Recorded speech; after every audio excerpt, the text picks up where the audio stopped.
கம்யூனிகேஷனில் biggest problem என்ன தெரியுமா? 2 பேர் கம்யூனிகேட் பண்ணிக்கிறாங்க அப்படிங்கும் பொழுது, அங்கே பிக்கஸ்ட் ப்ராப்ளம் என்னன்னா, we don't listen to understand.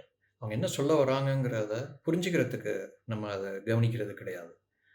நம்ம ஆல்ரெடி ஒரு ரிப்ளையை ப்ரிப்பேர் பண்ணியிருப்போம். So we listen to reply. அவங்க என்ன சொல்கிறாங்களோ அதுக்கு முன்னாடியே நாங்கள் ஏதோ ஒரு ரிப்ளை ஒன்று ரெடி பண்ணி வச்சுட்டோம். நாங்கள் அதை புரிஞ்சிக்கணும் அப்படின்ட்டு நினைக்கிறது கிடையாது. அவங்க ஏன் இதை சொல்கிறாங்க அப்படிங்கிறதோ, இல்லை எதுக்கு இதை சொல்கிறாங்க அப்படிங்கிற புரிஞ்சுக்கிறதுக்கு யோசிக்கிறது கிடையாது. நம்ம ஆல்ரெடி நம்ம ஒரு பதிலை ப்ரிப்பேர் பண்ணி வந்துட்டுருப்போம். ஓகே, இவங்கன்னா இப்படி தான் பேசுவாங்க, இதுதான் இவங்க மைண்டில் இப்படி தான் இருக்கும் அப்படின்ட்டு ஒரு ப்ரீ கன்சீவ்டு நோஷன் ஒன்று வச்சுருப்போம் ஒருத்தரை பற்றி.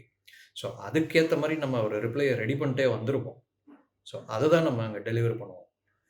So when we start to listen to understand the other person or the other situation, communication ஹெல்த்தியாக இருக்கும், சொல்யூஷன்ஸ் கிடைக்கும், புது புது ஐடியாஸ் டெவலப் ஆகும். ஸோ இது எல்லா இடத்துலையுமே அது யூஸ் ஆகும். அது கம்பெனிலேயா இருக்கட்டும். யூஸ்வலாக யோசிச்சு பாருங்கள், ஒரு டீம், ஒரு கம்பெனியில் ஒரு 20 பேர் ஒர்க் பண்ணுறாங்க.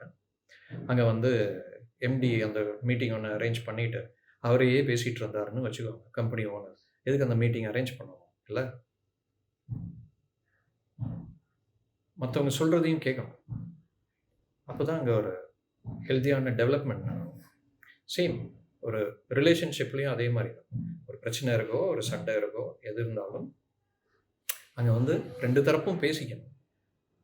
அந்த அந்த பேசுகிற அந்த மோமெண்ட்டில் 2 பேரும் ப்ரெசண்ட்டாக இருக்கணும். ஆல்ரெடி எங்கேயோ இருக்கக்கூடாது, இவர் இப்படி தான், இவங்க இப்படி தான் அப்படிங்கிற மாதிரி எல்லாம் இருக்கவே கூடாது.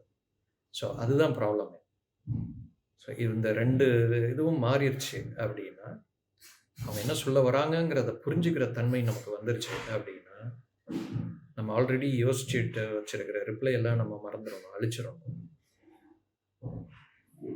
அந்த நேரத்தில் அவங்க சொல்கிறத புரிஞ்சு அதுக்கேற்ற ரிப்ளை நம்ம கொடுக்கணும். அப்போ தான் எந்த இதுக்குமே ஒரு தீர்வு கிடைக்கும், ஒரு டெவலப்மெண்ட்டுக்கு வரும்.